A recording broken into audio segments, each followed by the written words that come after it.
Assalamualaikum warahmatullahi wabarakatuh. Bagaimana kabarnya anak-anak?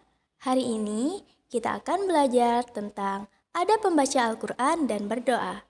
Yuk kita simak bersama. Sebelumnya, apa sih adab membaca Al-Quran itu?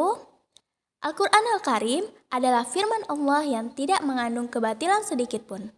Al-Quran adalah kitab pedoman dan petunjuk, jalan yang lurus dan memberi bimbingan kepada umat manusia di dalam menempuh perjalanan hidupnya agar selamat di dunia dan akhirat dan dimasukkan ke dalam golongan orang-orang yang beriman dan agar mendapatkan rahmat dari Allah Ta'ala.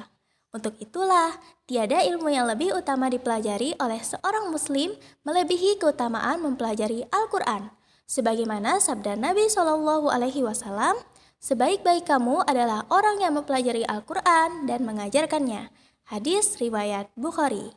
Selanjutnya berikut adalah adab membaca Al-Quran. Yang pertama adalah membaca dalam keadaan suci, duduk yang sopan dan tenang. Kemudian yang kedua, membacanya harus dengan pelan atau tartil dan tidak cepat-cepat agar dapat menghayati ayat yang dibaca. Yang ketiga adalah membaca Al-Quran dengan khusyuk. Kemudian ada membaca Al-Quran yang keempat adalah dengan membaguskan suara ketika membacanya. Yang kelima, membaca Al-Quran dimulai dengan isti'adzah atau A'udzubillahi minasyaitonirrajim. Dan yang terakhir, membaca Al-Quran disunahkan dengan menggunakan mushaf. Selanjutnya adalah pengertian adab berdoa.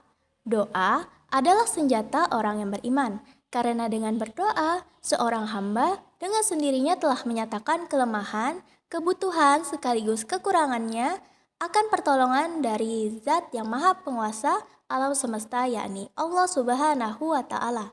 Kita selaku hamba yang beriman, hendaknya untuk berdoa dan memohon pertolongan hanya kepada Allah semata. Namun ternyata, doa-doa kita kadang tak selaras dengan apa yang kita inginkan. Terkadang, apa yang kita harapkan dan cintai belum tentu itu baik bagi kita. Begitu juga sebaliknya, apa yang kita benci ternyata itu yang justru baik bagi kita. Namun yakinlah bahwa semua yang telah Allah kehendaki adalah demi kebaikan kita. Lalu, apa saja sih adab dalam berdoa agar doa kita dikabulkan? Berikut adalah adab dalam berdoa. Yang pertama adalah dengan menghadirkan hati. Kemudian yang kedua, dengan rasa takut dan penuh harap. Yang ketiga, berdoa dengan menggunakan suara yang lembut. Yang keempat, berdoa diawali dengan beristighfar, menyesal dan mengakui dosa. Kemudian yang kelima, berdoa hendaknya dilaksanakan di waktu yang mustajab. Dan yang terakhir, berdoa sebaiknya dilakukan dengan menengadahkan tangan. Sekian materi kita pada hari ini, semoga bermanfaat. Akhirul kalam, Assalamualaikum warahmatullahi wabarakatuh.